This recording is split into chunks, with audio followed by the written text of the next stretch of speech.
नमस्कार दोस्तों, आप सभी का स्वागत है। आज मैं आपको एक बेस्ट मोटिवेशनल स्टोरी के बारे में बताऊंगा जिसको सुनकर आपकी लाइफ बदल सकती है। हर बाज की जिंदगी में बढ़ती उम्र की मोड़ पर एक ऐसा समय आता है जहां उसके सामने पहले दो रास्ते सरल और तुरंत समाधान देने वाले होते हैं और वही तीसरा रास्ता कठिन और पीड़ा देने वाला होता है। लेकिन बाज पीड़ा चुनता है और यही से शुरू होता है बाज का पुनर्जन्म। हमारे जिंदगी में कई ऐसे मौके आते हैं जब हमें परेशानियों का सामना करना पड़ता है। कई लोग तो जीवन में संघर्ष कर आगे निकल जाते हैं और कई अपने हालातों से हार मानकर खुद को जिंदगी के हवाले कर देते हैं। ऐसे में हमारी जिंदगी और हमारा खुद का कोई वजूद नहीं रहता। दुनिया उसी को सलाम करती है जो अपने कलाम खुद लिखते हैं। सिर्फ इंसान ही नहीं, कुदरत में हर प्राणी के साथ ऐसा होता है। तो आइए जानते हैं बाज के जीवन से जुड़ी आश्चर्यजनक किंतु एक ऐसा सत्य जो हम सबको प्रेरणा देगा। बाज लगभग 70 वर्ष जीता है, परंतु अपने जीवन के 40वें वर्ष में आते आते उसे एक महत्वपूर्ण निर्णय लेना पड़ता है। इस अवस्था में उसके शरीर के तीनों प्रमुख अंग बेअसर होने लगते हैं। पहला, पंजे लंबे और लचीले हो जाते हैं और शिकार को पकड़ने में कमजोर हो जाते हैं। दूसरा, चोंच आगे की तरफ मुड़ जाती है और भोजन निगलने में मुश्किलें पैदा होने लगती हैं। तीसरा, पंख भारी हो जाते हैं और सीने से चिपकने से कारण पूरे खुल नहीं पाते हैं और उड़ने को सीमित कर देते हैं। भोजन ढूंढना, भोजन पकड़ना और भोजन खाना, तीनों प्रक्रियाएं अपनी धार खोने लगती हैं। उसके पास 3 ही रास्ते बचते हैं, या तो अपनी शरीर छोड़ दे या अपनी प्रवृत्ति छोड़ दे गिद्ध की तरह त्यागी हुए भोजन पर निर्भर हो जाए, या फिर स्वयं को फिर से स्थापित करे आकाश के साफ तौर से जाहिर बादशाह के रूप में। जहां पहले 2 रास्ते सरल और तुरंत समाधान देने वाले हैं, वही तीसरा अत्यंत पीढ़ादायी और लंबा। बाज पीढ़ा चुनता है और स्वयं को फिर से स्थापित करता है। वह किसी ऊंचे पहाड़ पर जाता है, एकांत में अपना घोंसला बनाता है और तब शुरू करता है पूरी प्रक्रिया। सबसे पहले वह अपनी चोंच चट्टान पर मार मार कर टोड्डी देता है। अपनी चोंच से अधिक पीड़ादायक कुछ भी नहीं है पंक्षीराज के लिए। अब वह इंतजार करता है चोंच के फिर से उग आने की, और उसके बाद वह अपने भरी पंखों को एक एक कर नोच कर निकालता है और प्रतीक्षा करता है पंखों की पुनः उग आने का।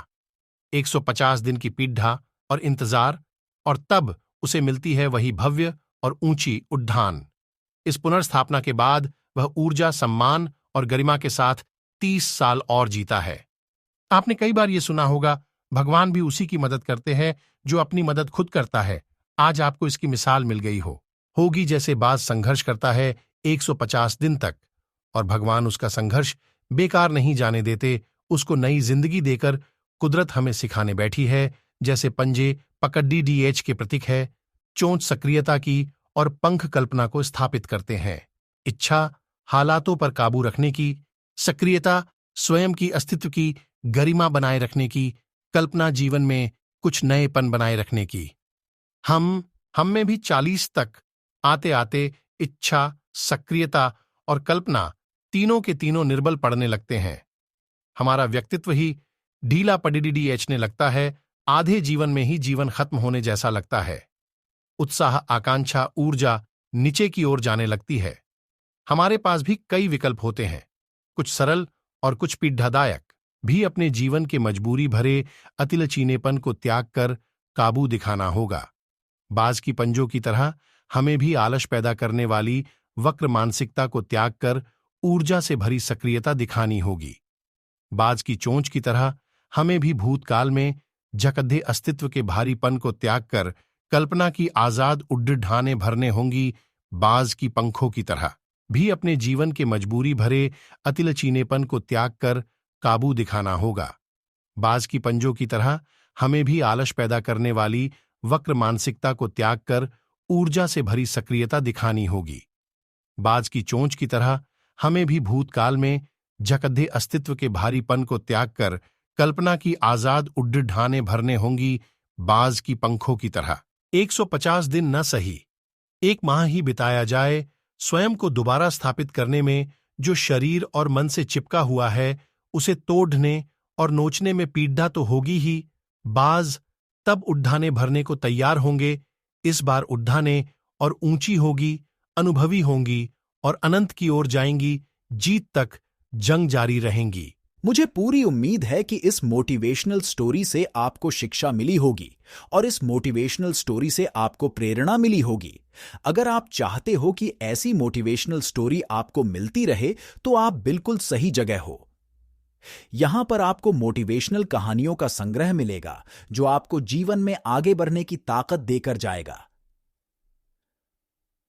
इस कहानी को पढ़ने के लिए और आपका अमूल्य समय देने के लिए दिल से आपका शुक्रिया। ऐसे ही कहानी पढ़ने के लिए हमारे YouTube चैनल डोरिया स्टोरी को सब्सक्राइब करें, वीडियो को लाइक करें और अपना एक कमेंट जरूर करें। आपका सभी का तहे दिल से धन्यवाद।